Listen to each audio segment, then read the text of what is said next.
Mankind appeared to have dwelt sometime in Armenia. It's this mountain in Armenia, apparently. And the patriarch allotted to his descendants the different regions of the earth, which commands to separate into distinct communities. His injunctions, however, were disobeyed in great numbers. Perhaps all the human race started from Armenia in a body, and according to the scriptures journeyed westward, but according to Berossus, travelled by a circuitous route to the plains of Shinar or Sumer. By combining the two narratives, we may conclude that they followed the winding course of the Euphrates till they halted upon those celebrated plains, where the enterprising spirit of Nimrod tempted him to aspire to the dominion of the world, and to found the Tower of the and city of Babel as the metropolis of his future universal empire. Upon the Tower of Babel and the events connected with it, it will be found some very interesting fragments from Abydos, page 34, footnote indicator, from Hestinus, page 50, and a very ancient Greek writer from the Babylonian Sibyl,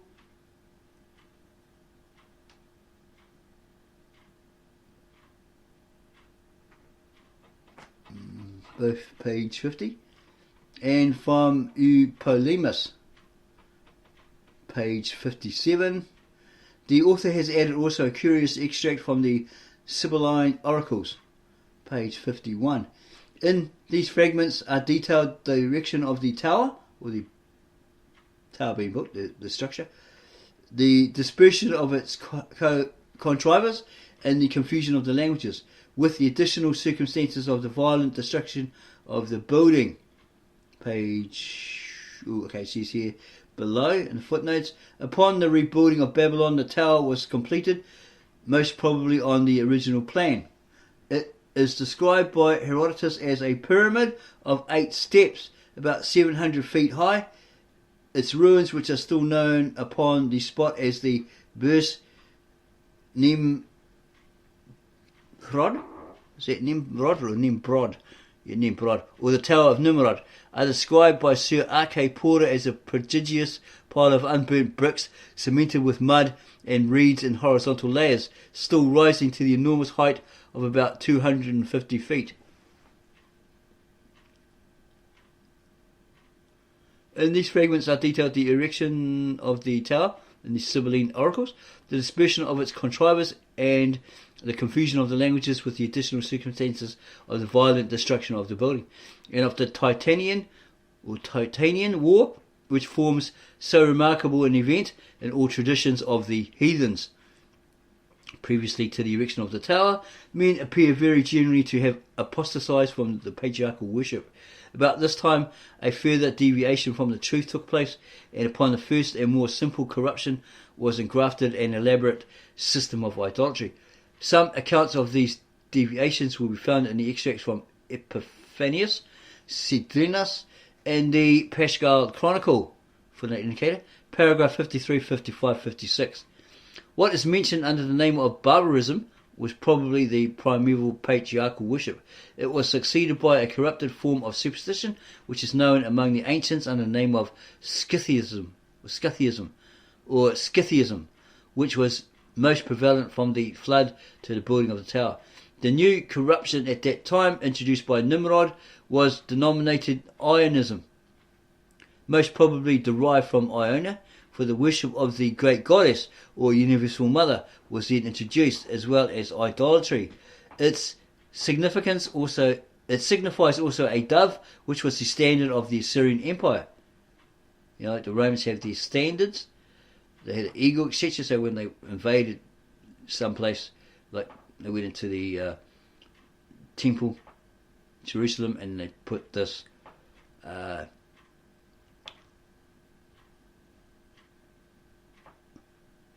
standard. They put the Roman standard there with the eagle. Okay, so the new corruption at that time introduced by Nimrod was denominated Ionism or Hellenism, and both are still flourishing in the East under the well-known appellations of Brahmanism and Buddhism, whose priests appear to have continued in an uninterrupted succession from the Brahmins Brahmanes and Germanes, the philosophical sects of India, SECTS of India, mentioned by Megasthenes,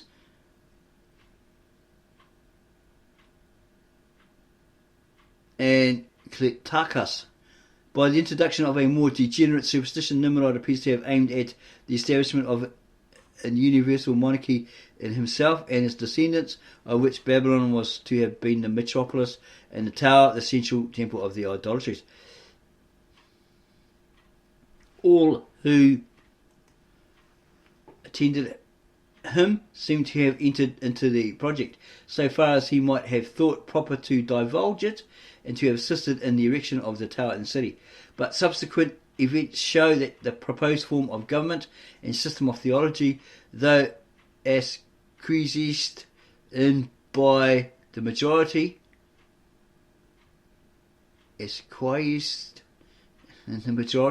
did not command universal approbation, and the whole project was marred by the miraculous interposition of the Almighty. What concurring circumstances might have operated to the dispersion, we have no clue to in the narrative of Moses. He mentions the miraculous confusion of the languages, and that the Lord scattered the people abroad from thence upon the face of all the earth, and they left off to build the city. So not necessarily the world as we know it, the earth as we know it, probably that geographical location, because they've got to be scattered, then they live in different geographical locations, and then eventually centuries after centuries, or whatever, centuries later, millenniums later, then they start to make boats, and they brave the seas and go to the Pacific Ocean, Australia, all that sort of stuff, right?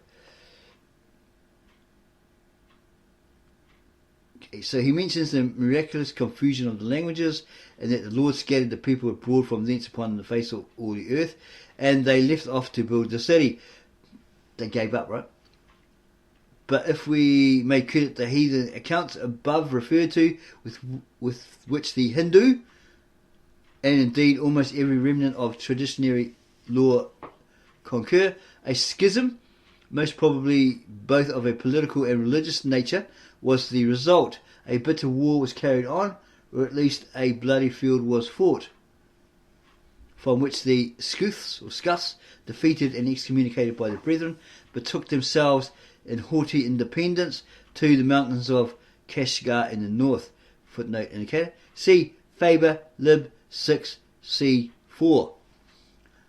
Whilst some violent and supernatural catastrophe by the overthrow of the tower completed the dispersion, or the scattering of these people, the Scythic nations became very generally nomad, we should be nomads, but sometime settled in various parts, so wanderers, desert regions, etc.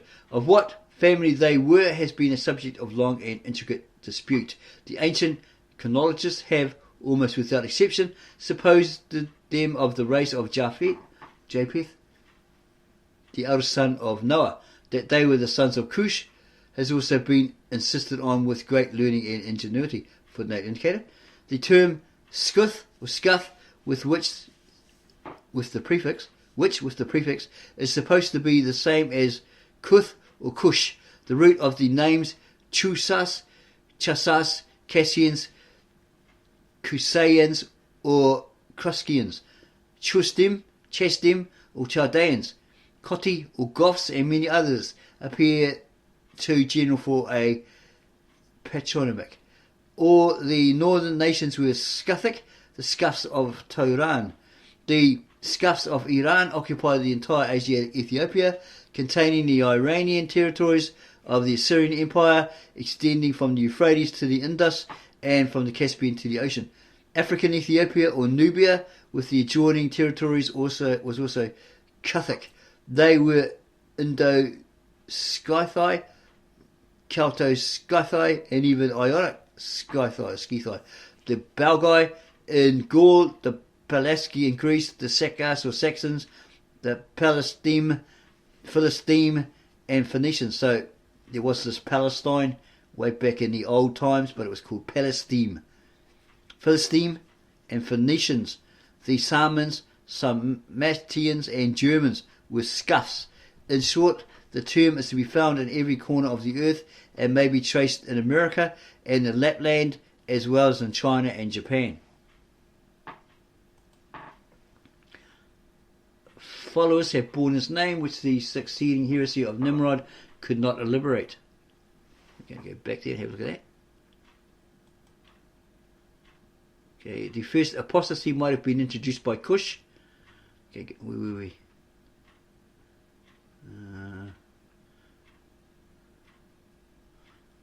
the ancient chronologists have, almost without exception, supposed them of the race of Japheth or Japheth, the eldest son of Noah, that they were the sons of Cush, has also been insisted on with great learning and ingenuity. But if all the nations, or even the upper classes of those nations which bear the name, be the sons of Cush, with a capital C, 1/3 of the present human race must be the descendants of that patriarch. Indeed, before the introduction of Ionism, Epiphanius and others appear to have included all mankind under the name of scuffs. The first apostasy might have been introduced by Cush, and its followers have borne his name, which the succeeding heresy of Nimrod could not obliterate, or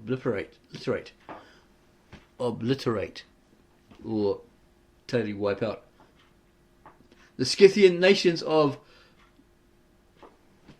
Tyrian and the north were generally addicted to the Scythic superstition, and whenever they rolled back the tide of war upon the ancient rivals, the idols, temples and cities were the objects upon which they satiated their revenge. They were esteemed excommunicated, and of the giant race, Nephilim, these are ogres in the Hebrew, they're called ogres, known as ogres, Rephaim and Anakim, and it's not necessarily the Anunnaki. The scuffs of Iran were also of the giant race, with Nimrod as their chief. Of the Titanian War, there appears to be a double aspect. When the scuffs of Tyrian are the giants, the war between them and the Ionim is the subject of the legend, and they are the giants cast out into Sumerian darkness and buried under mountains. The other view presents both parties conjointly before the schism as the Nephilim, apostates or giants, engaged in carrying on the war against heaven itself, and in these accounts we find more frequent allusions to the tower and its supernatural overthrow.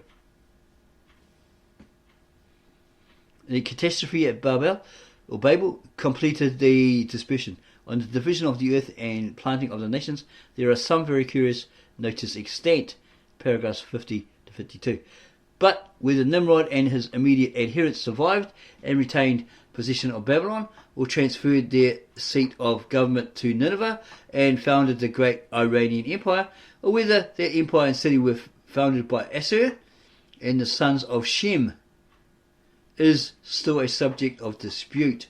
We find Nimrod, however, under the well-known title of Aloras, at the head of the two Chaldaean dynasties, paragraph 30-32, see also page 170 of this book, mentioned above, but these appear rather to refer to the antediluvian patriarchs than to the proper kings of Chaldea. The first dynasty of Chaldaean kings, page 67, is placed by almost all chronologists as the first Iranian dynasty, that of Nimrod under the name of Evachias, and his immediate descendants. Evachias is also placed by Polyhistor as the first Chaldean king. Page 68. The dynasty of the Arabian kings of Chaldea is placed by Eusebius, Cincelus, and others, as well as by Berosus, next in the order of succession. They have likewise been supposed to be a Scythic nation which broke in upon the empire from the Scythian settlements of Kashgar, and obtained possession either of the entire empire or only of the city of Babylon during the period of its desolation, with the plains of Shinar or Sumer and the country round the head of the Persian Gulf, from whence they were expelled and discharged themselves upon Palestine or Palestine as the Pali or Philistines, and upon Egypt as the Hyksos, or the Hyksos with a K, or shepherd kings. Footnote indicator, page 169. Next in succession, according to Eusebius and St. Salus, or perhaps contemporary with the preceding, came the long line of the great dynasty of the Assyrian kings who held the empire of the world for 10 or 12 centuries, till their dominion was wrested from them by the Medes, these are the Persians, right, in the time of Thonas Concolorus, the Sardanapalus of the Greek historians. The different catalogues of the great Assyrian succession that are extant will be found among the dynasties, from page 69 of this book. The overthrow of the Assyrian Empire was followed by several years of universal anarchy, bloodshed and revolution, and it is ascertained that it was during this scene of confusion that Jonah was sent upon his mission to stop its progress at Nineveh, probably 800 BCE, roughly, thereabouts. Bate, the leader of the Median insurrection, though he succeeded in throwing off the Assyrian yoke, appears to have failed in his attempt to establish his own sovereignty, nor was the Median kingdom, the kingdom of the Medes, fully consolidated till the reign of Deioces. The catalogues of the Median kings will be found among the dynasties under Phraates and Cyaxares. The Medes extended their dominion over a great part of Asia, but under Astyages, who was defeated and captured by Cyrus, the kingdom emerged in the Persian Empire. The Babylonians acquired a temporary independence at the fall of the Assyrian Empire, but after 2 or 3 short reigns, they were subdued by Sennacherib. Footnote indicated, page or paragraph 61 and 63. Syria also became an independent kingdom and prospered for a time till again reduced under the Assyrian yoke. Persia at the same time arose and alone maintained its independence against the growing power of the Medes and the new Assyrian dynasty, till the successors of Cyrus raised it above them all and vested the empire of the world in the Persian race. The Assyrian Empire revived under Nabonassar, supposed to be the same with the Salmanassar of the scriptures.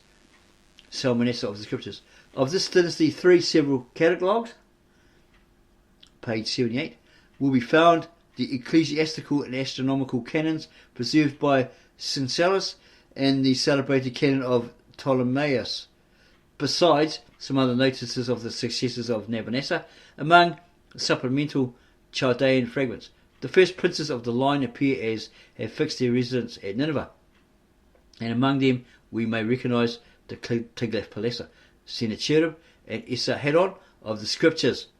Their race appears to have terminated in Syracuse.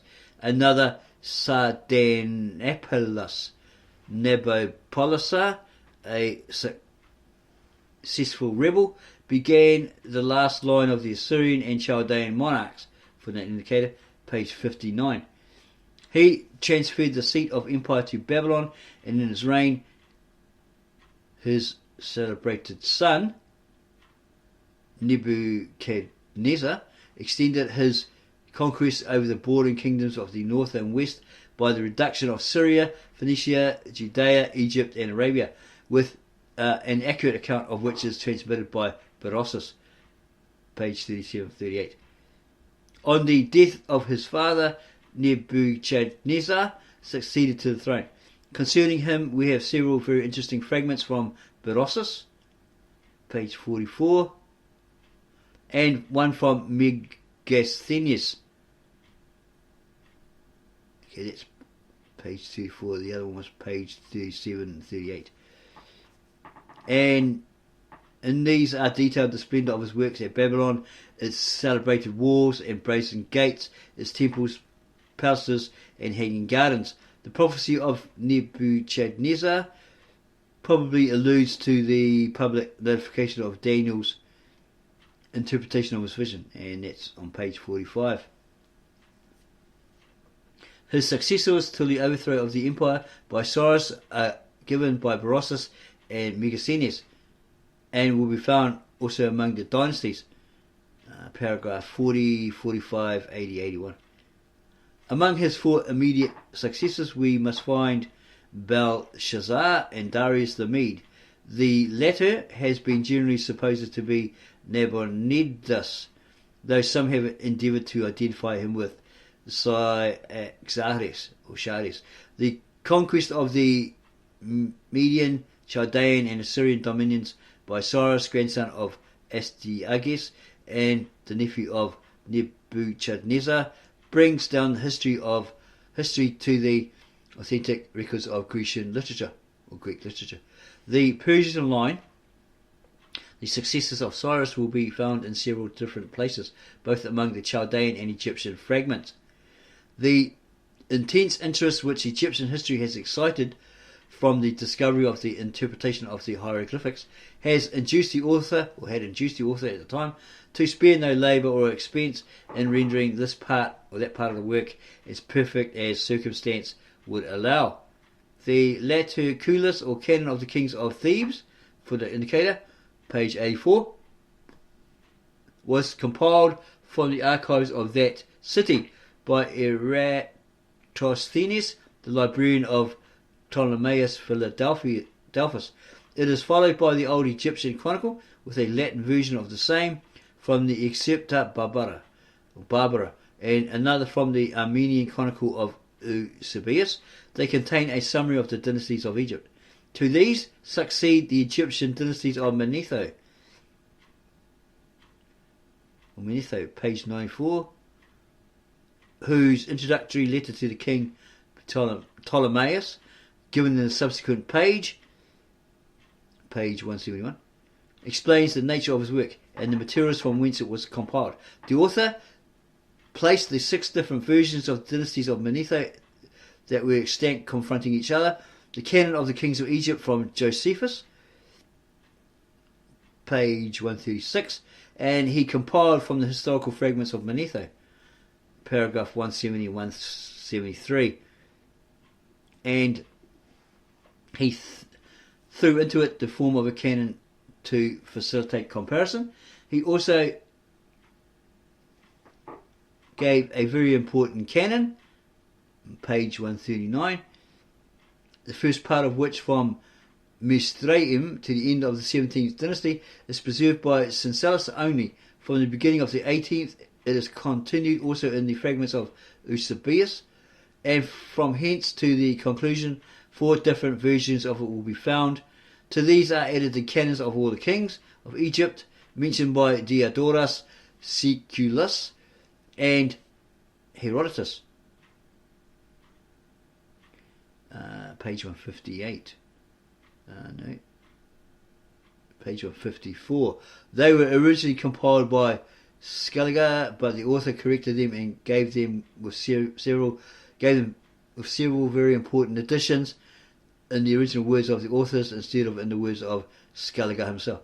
They are followed by the canon of Theophilus Antiochus, page 158, extracts upon the antiquities of Egypt, and he completed the dynasties with the canon of the early Egyptian, Chaldaean and Assyrian kings. From the Syriac Chronicles of Bar Hebraeus, page 170, which he placed beside each other as they are synchronized by that author, and given them in the English letters corresponding to the Syriac, instead of adopting the Latinized names of the translators.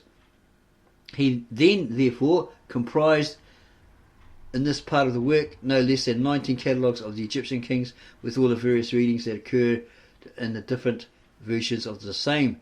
They had been compiled with the greatest care. He compiled them with the greatest care, and he purposely abstained from all reference to the hieroglyphics, that he might not be misled by any preconceived opinion. At a time when indefatigable researchers every day bringing to light new and interesting circumstances, it would be absurd to attempt to give anything but the roughest outline of Egyptian history. So the author merely observed, through his observation, then, that after the dispersion from Babel, the children of Mizraim went off to Egypt, of which they appear to have continued some time in undisturbed possession. Menes Miso, or Mizraim, the Mizraim of the scriptures and planter of the nation, is naturally placed as the first sovereign of the united realm, as the head of all the catalogues. And perhaps the dominion of Athothus was equally extensive, for his name occurs in the Laticulus of Eratosthenes, and as the Thoth or Ta'altus of Sanchoniatho. After him the country seems to have been divided into several independent monarchies, some of whose princes may perhaps be found among the 14 first dynasties. That the country was so divided, and that the first dynasties were not considered successive by the ancients, we have the authority of Artapanas, page 162, and Eusebius. The first historical fragments of Manetho, page 171, from Josephus, gives an account of the invasion and expulsion of a race of foreigners who were styled Hyksos, or shepherd kings, whose princes are identified with the 17th dynasty of the canons, except that given by Cincelus as the canon of Africanus, in which they were placed as the 15th. Of what family they were, whence they came, and to what country they retired, have been the subjects of almost as many hypotheses as writers, and the author would not venture a remark upon a problem of which there is every reason shortly to expect a satisfactory solution. Josephus and the fathers, church fathers, probably, or maybe these ancient fathers, confound them with the Israelites, who appear rather to be referred to by the second fragment as the lepers, who were so cruelly ill-treated by the Egyptians and afterwards laid waste the country, assisted by a second invasion of the shepherds. These ones at the time, supposedly, according to the Tacitus, what he heard, that these Hyksos supposedly had biblos or something else like that, sounds like that, within their groin, and the testicles, whatever, right? And then they had these pigs that they had in their house, these animals, etc. And these had leprosy. So the Egyptian oracle says, well, a king at the time, be it Berossus or whoever, you got to get them out of there. Kick them out, because if your people get this leprosy, they're going to suffer, they're going to die. So move them out, get them out, and all this sort of stuff. Plus, they used to ride up and down with their chariots, make all this noise, yahoo, yahoo, all night, all day, whatever. So the king was getting sick of it. So he says, basically, Egypt for Egyptians. Let's get these clowns out of here, right? These people out of there. Okay, so they were cruelly ill-treated by the Egyptians, because the Egyptians couldn't stand pigs, right? They couldn't understand why these people had them in their houses, all that sort of stuff. And afterwards laid waste the country. They came back and wasted the country, assisted by a second invasion of the shepherds. To these fragments the author has subjointed 6, page 182, or other very curious notices of the exodus of the Israelites and the final expulsion of the shepherds, which events appear to have been connected with one another, as well as with the immigration of the Danaan colonies to Greece, not only in time but by circumstances of a political nature. So there could have been two races there, the Hyksos and these Israelites, because we did come across something years and years ago that Jacob entered into Egypt, etc., and they were surprised because they found a lot of people that were already there, living there. Supposedly they would have been these Hyksos, according to that article, that claim. Tacitus has also noticed the Exodus, but in terms evidently copied from some of those which the author has given, and he had but few and scanty notices of the kings of Egypt, even in Diodorus and Herodotus, their histories, their writings. Its conquest by Nebuchadnezzar is related by Berossus, footnote indicated, page 37, and after 2 or 3 temporary gleams of independence, it sunk at length into a province of the Persian Empire, and from that day to the present, according to this particular 1800s, 1900s, according to the denunciation of the prophet Ezekiel 29, Egypt had been the basest of kingdoms and under the yoke of strangers, foreign invaders. The Tyrian annals are fragments which, or Tyrian annals are fragments which were quoted by Josephus from the lost histories of Dias and Menander. They agree perfectly with the scriptural accounts and furnish some particulars in addition. The correspondence of Solomon and Hiram, the foundation of Carthage, and the invasion, conquest and repulse of Salmanassar, the siege of Tyre by Nebuchadnezzar, and its subsequent government under judges are historical additions of great interest and importance. The Periplus of Hanno is an account of the earliest voyage of discovery extant. It was taken from an original and apparently official document which was suspended in the temple of Saturn at Carthage.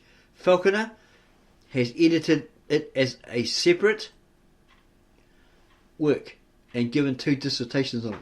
The first, explanatory of its contents, and the second, a refutation of Dodwell's reflections on its authenticity. The author followed Falconer both in his text and translation. With respect to its age, Falconer agrees with Bougainville in referring to it to the 6th century before the Christian era.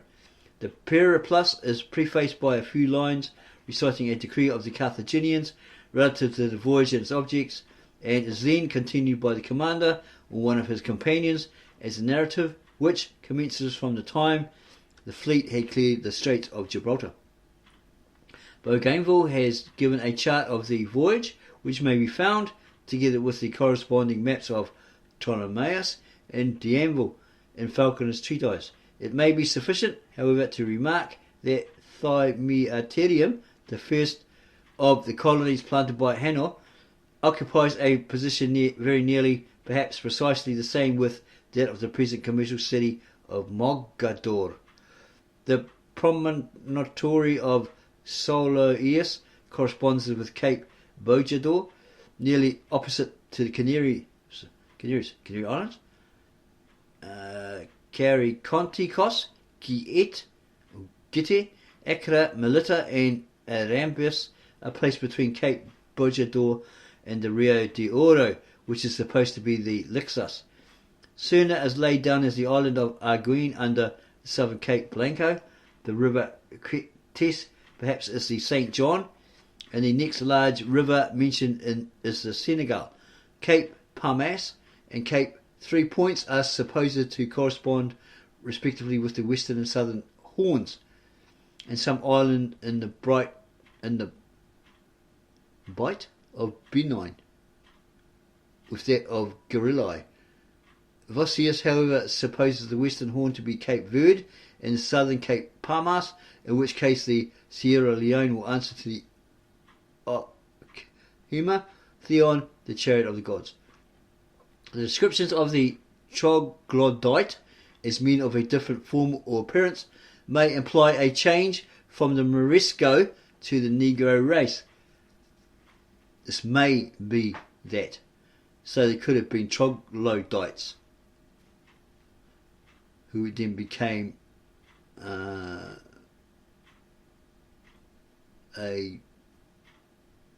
different looking people originated from the Morisco. Okay, and then they became the Negro race. Some passages quoted by Falconer from Bruce's Travels explain the extraordinary fires and nightly merriment which alarmed the voyagers, as customs commonly among many of the Negro tribes, and which had repeatedly fallen within the scope of his own observations. The Gurilae are supposed to be large monkeys or wild men, as the name in the Greek there may in fact import or imply. The Periplus is followed by a strange account of the African settlements from the books of Hiempsal, king of Numidia, preserved by Sallust. Of the Indian fragments of Megasthenes, the most remarkable has already been referred to. In the 2 great divisions of the philosophical sects, page 224, into the Brahmanes and Germanes, we may doubtless recognise the predecessors of the present Brahmans and Buddhists of Hindostan.